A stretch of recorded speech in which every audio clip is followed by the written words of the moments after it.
नमस्कार। आज से हम श्रीमद् भगवद गीता के प्रथम अध्याय का अध्ययन प्रारंभ कर रहे हैं।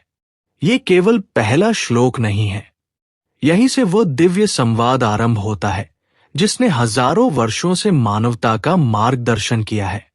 आइए पहले श्लोक का शुद्ध उच्चारण सुनते हैं। श्लोक: धर्मक्षेत्रे कुरुक्षेत्रे संवेता युयुत्स्व माम काह पांडवाश्चैव किम कुर्वत संजय। सरल उच्चारण: धर्मक्षेत्रे कुरुक्षेत्रे संवेता युयुत्स्व माम काह पांडवाश्चैव किम कुर्वत संजय। शब्दार्थ: धर्म क्षेत्रे अर्थात धर्म की भूमि में, कुरुक्षेत्रे अर्थात कुरुओं की भूमि कुरुक्षेत्र में, संवेता अर्थात एकत्र हुए, युयुत्स्व अर्थात युद्ध करने की इच्छा रखने वाले, माम का अर्थात मेरे पुत्र, पांडव अर्थात पांडु के पुत्र, चैव अर्थात और भी, किम अकुर्वत अर्थात क्या किया, संजय अर्थात है संजय सरल अर्थ। धृतराष्ट्र कहते हैं, हे संजय, धर्मभूमि कुरुक्षेत्र में युद्ध करने की इच्छा से एकत्र हुए मेरे पुत्रों और पांडवों ने क्या किया? गहराई से समझे। ये प्रश्न देखने में बहुत साधारण लगता है, लेकिन इसके भीतर धृतराष्ट्र का पूरा मन छिपा हुआ है। धृतराष्ट्र अंधे थे, वे युद्ध भूमि को अपनी आंखों से नहीं देख सकते थे। महर्षि व्यास ने संजय को दिव्य दृष्टि प्रदान की थी। इसी कारण संजय महल में बैठे बैठे युद्ध का प्रत्येक दृश्य देख सकते थे।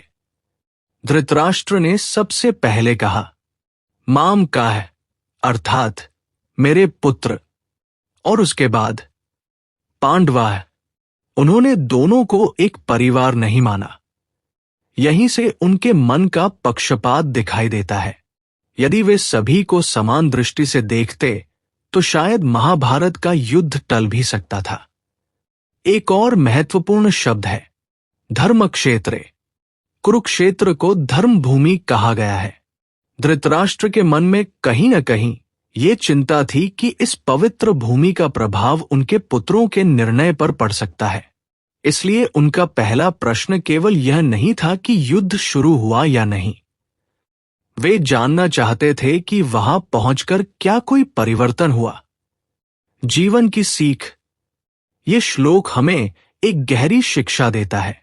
जब हम अपने और पराये का भेद करते हैं, तब निर्णय निष्पक्ष नहीं रह जाते। पक्षपात धीरे धीरे अन्याय का रूप ले सकता है। धर्म का मार्ग वही है जिसमें न्याय, समानता और सत्य को महत्व दिया जाए। आज का चिंतन: अपने आप से एक प्रश्न पूछिए, क्या मैं अपने निर्णयों में निष्पक्ष हूं, या रिश्तों और स्वार्थ के कारण सही और गलत में भेद करने लगता हूं? यही इस श्लोक का पहला संदेश है। समापन: अगले एपिसोड में हम अध्याय 1 श्लोक 2 का अध्ययन करेंगे, जहां संजय धृतराष्ट्र के प्रश्न का उत्तर देना प्रारंभ करते हैं और दुर्योधन की पहली प्रतिक्रिया हमारे सामने आती है। जय श्री कृष्ण। हरि ओम।